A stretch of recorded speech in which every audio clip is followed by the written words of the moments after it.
Hello दोस्तों, Amit Goswami classes में आपका फिर से स्वागत है। आज हम लोग संख्या पत्ती यानी नंबर सिस्टम का क्वेश्चन देखने वाले हैं। चलिए, ये पार्ट नंबर 3 है। चलिए शुरू करते हैं क्वेश्चन नंबर 1 से।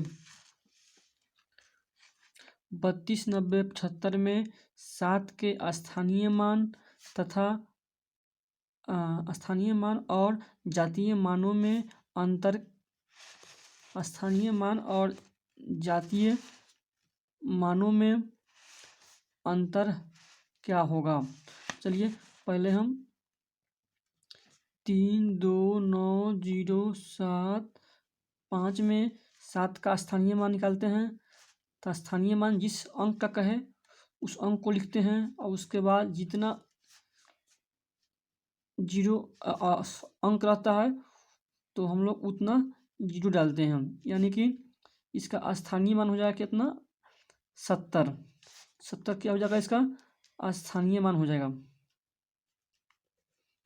स्थानीय मान जिसे हम लोग प्लेस वैल्यू भी कहते हैं। और जातीय मान निकालना है। जातीय मान को इंग्लिश में हम लोग फेस वैल्यू कहते हैं।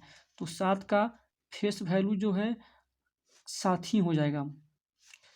तो इसके हम लोग जातीय मान कहते हैं। हम जातीय मान हो जाएगा 7। अंतर कह रहा है, दोनों का अंतर कर देंगे। अंतर कह रहा है तो यानी कि स्थानीय मान आया है 70, जातीय मान आया है 7, दोनों का अंतर करेंगे तो हो जाएगा आपको 63 यानी कि 63। ऑप्शन नंबर कितना है, ऑप्शन नंबर डी। उम्मीद करते हैं आप समझ पाए होंगे। चलिए तो क्वेश्चन नंबर 2 देखते हैं हम लोग। 39, 497 में कौन सी छोटी संख्या जोड़ी जाए कि योगफल 3 से पूर्णतः विभाजित हो जाए। चलिए शुरू करते हैं। कौन सी संख्या जोड़ी जाए, तो आपको हम कल विभाज्यता का नियम बताए थे। अगर आपको विभाज्यता का नियम याद होगा तो बन जाएगा। तो देखिए 3 से पूर्णतः विभाजित हो, तो 3 के विभाज्यता का नियम बताए थे। सभी अंकों का योग 3 से विभाज्य होना चाहिए। देखिए अंकों का योग करते हैं। 3 + 9 + 4 + 9 + 7, तो कितना हो जाएगा, 3 + 9 + 4 + 9 + 7 सबको जोड़ेंगे तो 9, 10, 11, 12 हो जाएगा। 12 और 4, 12, 4, 16, 16 को 7 को 17, 18, 19, 20, 21, 22, 23 हो जाएगा। और 23 और 9, 24, 25, 26, 27, 28, 29, 30, 31, 32, यानी कि आपको 32 हो जाएगा। तो इसमें कौन से अंक जोड़े कि ये 3 से विभाजित हो जाए।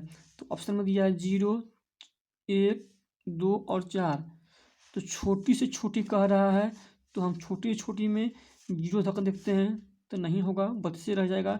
1 जोड़ते हैं तो 32 1 33 हो जाएगा।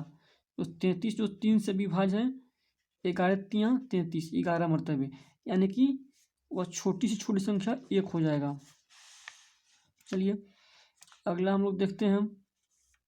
2 बॉक्स 3, 4, 5 यदि 9 से पूर्णतः विभाजित हो तो बॉक्स के स्थान पर अंक होगा। तो चलिए हमें पता करना है कि ये जो बॉक्स दिया हुआ है उसके स्थान पे कौन से अंक होगा तो 9 से पूर्णतः विभाजित हो जाए। तो 9 से विभाज्यता का नियम भी 3 के विभाज्यता के नियम की तरह ही था। इस सभी अंकों का योग 9 से विभाज्य होनी चाहिए। तो सभी अंकों को जोड़ते हैं हम लोग, कितना हो जाता है, 5 और 4 9, 9 और 3 10, 11, 12, 12 और 2, 12 और 2 14 हो जाएगा। तो इसमें कौन से अंक जोड़ेंगे हम, 14। तो देखिए 1 0 जोड़ेंगे 14 ही रहेगा। 1 जोड़ेंगे तो 15 हो जाएगा। तो 9 से विभाज्य नहीं है। 4 जोड़ेंगे 14, 15, 16, 17, 18, यानी कि 14 + 4 जोड़ेंगे हम लोग तो 18 हो जाएगा। जो 18 जो 9 से विभाज्य है, यानी कि 9 से विभाज्य है, तो वह बॉक्स के स्थान पर क्या चला जाएगा 4। अगर बॉक्स के जगह पे हम लोग 4 रख देते हैं तो ये पूरी संख्या जो है 9 से विभाजित हो जाएगी। आगे देखते हैं हम लोग संख्या 14, 38, 65 निम्नलिखित में से विभाजित हैं। 24, 14, 38, 65 जो संख्या है किस में से नीचे दिए गए कौन से ऑप्शन से पूर्णतः विभाजित है।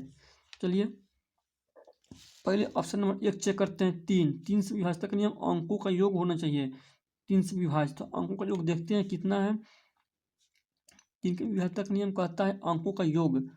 चलिए 4, 1, 5, 5, 5 और 3, 8, 8, 8, 16, 16 और 6, 22, 22, 5, 27। 3 से विभाज्य हो जाएगा 27 जो है, अंकों का योग 27 है तो 3 से विभाज्य हो जाएगा।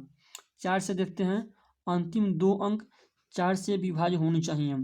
अगर आपको विभाज्यता का नियम याद नहीं है तो फिर एक बार कहते हैं, कल विभाज्यता का नियम पढ़ाए थे, उसे जरूर देखें आप। तो अंतिम 2 अंक 4 से विभाज्य होने चाहिए, तो अंतिम 2 अंक जो है 65 है, जो 4 से विभाज्य नहीं है, तो ये ऑप्शन गलत हो गया। ऑप्शन नंबर 2 देखते हैं, 5 से विभाज्य होनी चाहिए, तो 5 से विभाज्य है क्योंकि अंतिम अंक जो 5 है, तो बताए थे किसी भी संख्या के अंतिम अंक 0 या 5 हो उस संख्या 5 से विभाज्य होगा। तो 5 से विभाज्य है लेकिन 2 से विभाज्य नहीं है, क्योंकि 2 के विभाज्यता के नियम में कल बताए थे अंतिम अंक 0 या कोई सम संख्या हो, जैसे 2, 4, 6, 8, तो नहीं है। अंतिम अंक 5 है तो यो नहीं होगा। चलिए ऑप्शन नंबर 3 को चेक करते हैं हम लोग।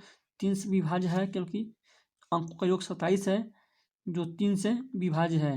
5 है तो अंकों का अंतिम अंक 5 है, इसीलिए 5 से भी विभाजित हो जाएगा। और अंकों का योग 27 है तो 9 का जो 9 से विभाज्य होगा, क्योंकि 9 से विभाज्यता का नियम भी अंकों के सभी संख्या के सभी अंकों का योग 9 से विभाज्य होनी चाहिए। 27 9 से भी विभाज्य हो जाएगा, अतः मेरा ऑप्शन नंबर सी इस प्रश्न का आंसर हो जाएगा। उम्मीद करते हैं आप समझ पाए होंगे। चलिए अगला देखते हैं, निम्नलिखित में कौन सी अभाज्य संख्याएं हैं। अभाज्य संख्या वैसी संख्या होती हैं जो एक और स्वयं के अलावा किसी अन्य संख्या से न कटे।